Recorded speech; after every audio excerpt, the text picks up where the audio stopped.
Hello everyone, welcome back to another video from an increasingly autumnal North Wales.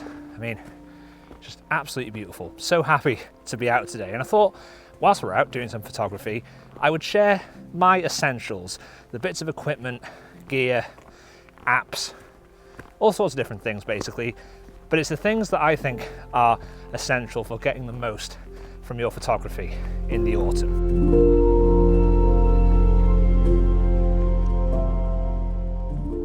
Now fear not, because although we are talking about gear, not all the gear mentioned in this video is going to cost money. Some of it is completely free of charge, but it's all the stuff that has made the biggest difference to my photography during this highly photogenic season where people are anxious to make the most of their photography outings.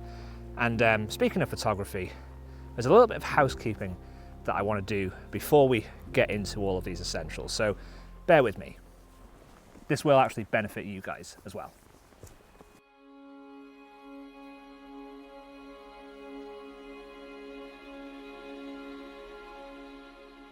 So I just want to take a second to talk about you guys who watch these videos, because just this week I hit 3,000 subscribers here on this channel, and none of that is possible without you. And I just wanted to take a second to thank you all for all the support that you've shown this year. Now, I put out a newsletter over the weekend. I did mention in last week's video that I have now started a newsletter, and I've put together a free preset which is called Seasonal Shift. It's an everyday preset for the autumn, so if you sign up to the newsletter you will get that preset free of charge. But all of this stuff around subscribers and hitting these milestones on the channel, it's put into perspective how integral you guys are to the success of these videos, and I find that it's really important to give back as much as possible and start to build a community, because I love to read the comments, I love the messages that I get from you guys saying that you enjoy the videos, but I'm always curious about your photography because I only share mine, and that's not always very interesting, and I really want to share your work here on the channel. So I mentioned in the newsletter that I put out at the weekend that I want to do a video in the next few weeks where I edit some of your raw files. So if you do want to participate in that, it would be great to see your work. I will obviously be crediting all of your images, and what I hope to do in the video is just give my perspective of how I would approach editing the images, give some points around composition, process, settings, technical stuff, but more importantly, it is just about sharing your work. So I'll put all the information down in the description of this video. I'd love to see your work, so feel free to send in your images, and I will feature them in some upcoming videos. Now, a piece of photography equipment that I have found to be essential, especially this year, is a tripod. Now, if you're doing woodland photography, if you want to get those really atmospheric autumnal woodland scenes with all the foliage, then often you're going to be shooting in the morning, maybe at sunset, and even today it's the middle of the afternoon, but under the canopy you'd be surprised how dark and how little light you get on your scene. So you're often having to shoot at slower shutter speeds, and whilst now a lot of cameras are able to handle slow shutter speeds because of good in-body stabilization, often if you want depth of field and you're having to shoot scenes at around f8, you're quickly going to run into potential issues with sharpness. So it's important to have a tripod, and I would say if you're doing woodland photography, having a tall tripod is even more beneficial, because sometimes you're going to want to get slightly higher depending on the elevation of the land, of the the slopes where trees can be. Just having the extra reach in height is just going to help you get the best out of your potential compositions. And a tripod is also really beneficial because there are often times as well in woodland photography where you might need to do things like focus stacking. This beautiful characterful oak tree here with its sprawling limbs that are kind of coming towards the camera. Sometimes if you want to capture scenes like that with front to back sharpness, you're going to need to focus stack that to get that depth in the image. And doing that handheld just causes all kinds of alignment issues, and it's just a bit of a hassle.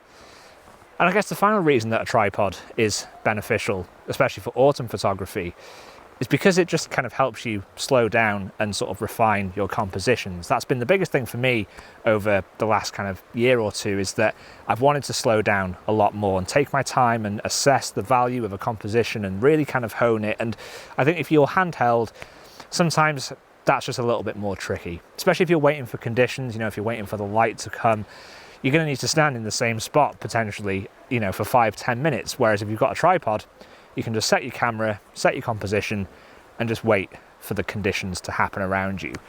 And yeah, I think that is really beneficial. So yeah, although tripods are cumbersome to lug around, I think their benefits make them a valuable asset for any photographer.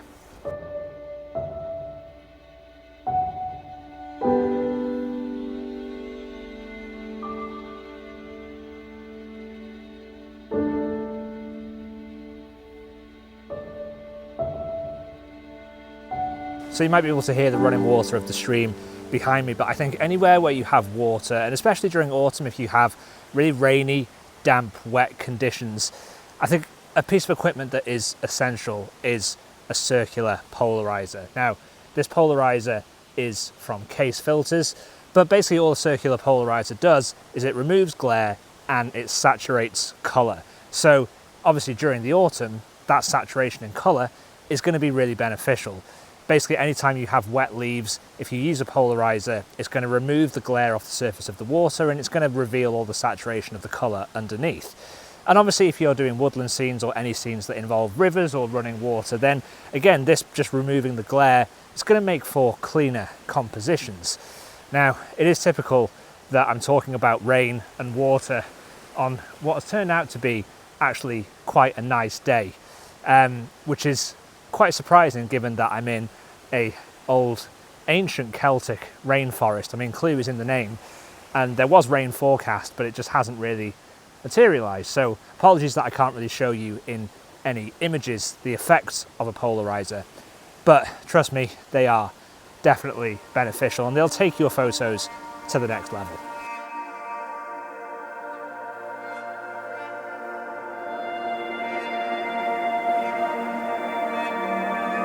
Now, speaking of the rain and water, a piece of equipment that I think is essential and something you probably all have in your kitchen drawer at home is a microfiber towel, or any kind of towel really, but the microfiber ones are great because they dry quickly. These are lifesavers, especially when you get rain, you know, either if it's a rainy day when you're shooting and you're getting water droplets on the front element of your lens. It's a nightmare in post, so being able to just wipe those off is great. And also, depending on the weather sealing of your camera, just having something like this in your bag is going to help protect your equipment. You can pair this with something like, you know, a shower cap or a plastic bag to put over your camera. So when you're out in the field, regardless of the conditions, you're going to be prepared and your equipment is going to be safe. Because that's the thing as we come into autumn and winter, especially here in the UK, conditions are unpredictable. And you don't want to necessarily shy away from going out in the rain, because rain is often a great weather condition for doing autumn photography. So very simple, but very effective.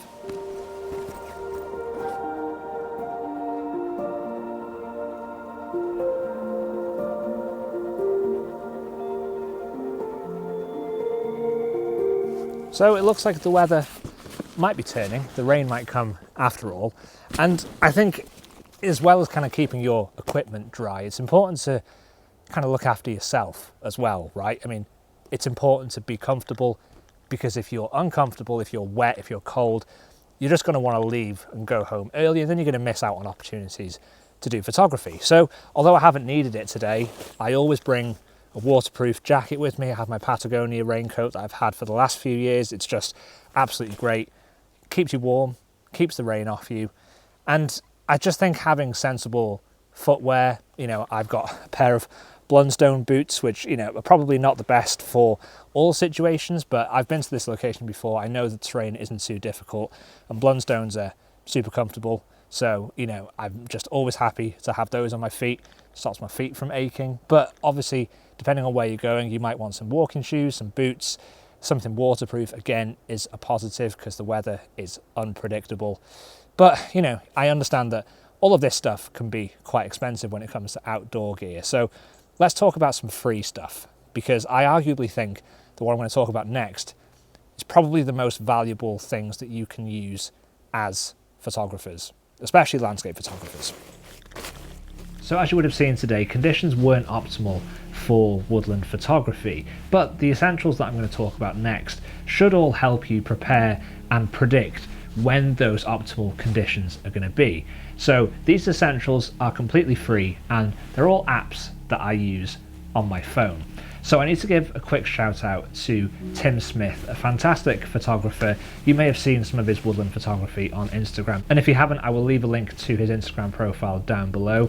He's a really talented woodland photographer, and I was chatting to him a few days ago and we were just talking about apps, and Tim gave me some really great recommendations of apps that he uses to predict things like fog and those really atmospheric conditions that are going to really elevate your woodland photography. So when we're thinking about predicting mist, fog, those really atmospheric conditions, there are a few variables that we need to keep in mind. So the first app that I'm going to mention is the app called Clear Outside. This is a great app for predicting fog, but it's also great for things like astrophotography, and it's just a bit more of an in-depth weather app, for lack of a better term. So what this app allows you to do is it allows you to look at specific weather conditions such as fog, and it will give you an hour by hour forecast as to the likelihood of fog in any one given location. It's also worth exploring the variables that can lead to fog. So if it's raining in the afternoon, for example, then that increases the likelihood of there being fog overnight for the next morning. You'll also want to be looking for humidity. You want the humidity to be above 95%. You also need wind. 5 to 10 miles an hour of wind is also a good indicator that there may well be fog in the coming day. And all of these types of variables can be tracked in the Clear Outside app.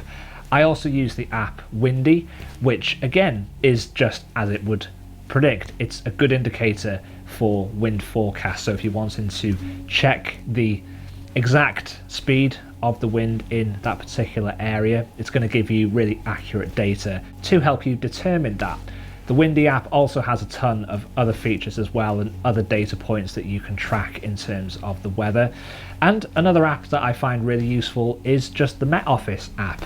Here in the UK, the Met Office is the kind of central hub for weather forecasting. So I like to have that app on my phone just so, I can be aware of the forecast looking ahead, whether that's kind of like a 7-day or 10-day forecast. And although those are likely to change, it's always just good to give you an indicator as to, how likely it will be that you're going to get the conditions that you want, and it just helps you plan ahead a little bit, which I think is definitely the aim of the game when it comes to autumn photography and photographing during this season. So as I mentioned, all of these apps are completely free to download. There are probably paid versions of these apps that will give you potentially a little bit more data, but I find the free versions are more than sufficient to help you get to grips with forecasting the optimal conditions for photography. So I'll leave information to those apps down in the description, and I will leave the video here for today. So I hope you found this video helpful. I hope there's a few things that you can take away and adopt into your photography for the upcoming season. If you did enjoy it, do make sure to give the video a thumbs up. If you haven't already, do consider hitting that subscribe button. It really helps the channel, helps support small channels like me reach a wider audience. And as always, thank you so much for your support. I would love to hear from you, as always, down in the comments. And until next week, take care.